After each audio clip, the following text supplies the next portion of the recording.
नमस्कार, ESPN 9 news आप देख रहे हैं। बीजेपी के वरिष्ठ नेता लाल कृष्ण आडवाणी को देश के सबसे बड़े सम्मान भारत रत्न से नवाजा जाएगा। शनिवार 3 फरवरी को इस बात की जानकारी खुद प्रधानमंत्री नरेंद्र मोदी ने दी। अब इस पर सियासत भी शुरू हो गई। एआईएमआईएम चीफ असदुद्दीन ओवैसी के बाद इस पर अब कांग्रेस के वरिष्ठ नेता जयराम रमेश ने भी सवाल उठाए हैं।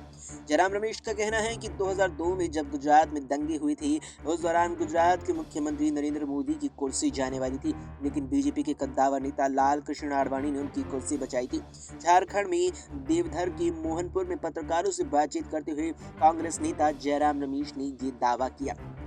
जयराम रमेश ने कहा कि गुजरात दंगों के बाद तत्कालीन प्रधानमंत्री अटल बिहारी वाजपेयी ने मोदी को राजधर्म का पाठ याद दिला दिया था और उन्हें मुख्यमंत्री के पद से हटाना चाहते थे, लेकिन एक व्यक्ति उन्हें बचाना चाहते थे और वो कोई और नहीं बल्कि लाल कृष्ण आडवाणी थे। आडवाणी ने ही मोदी को बचाया।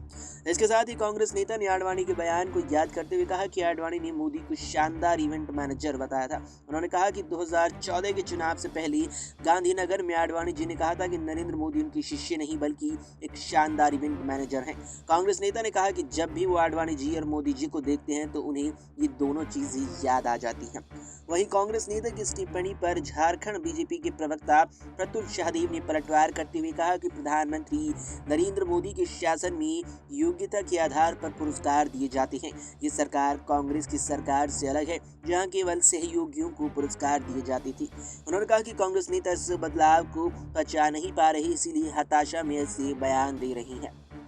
इसके अलावा आपको बता दें कि भारतीय जनता पार्टी इस सब के बीच अपनी तैयारियों में भी जुट गई है, जहां उसका लक्ष्य 2024 के लोकसभा चुनावों में 400 से ज़्यादा सीटें एनडीए गठबंधन के तहत जीतना है। लेकिन उसके सामने चुनौती बन खड़ा हुआ है इंडिया गठबंधन, जिसमें 27 राजनीतिक दल एकजुट हुए हैं। लेकिन वर्तमान में तमाम विपक्षी राजनीतिक दल इंडिया गठबंधन के तहत देश की 543 लोकसभा सीटों को आपस में वितरित नहीं कर पाए हैं।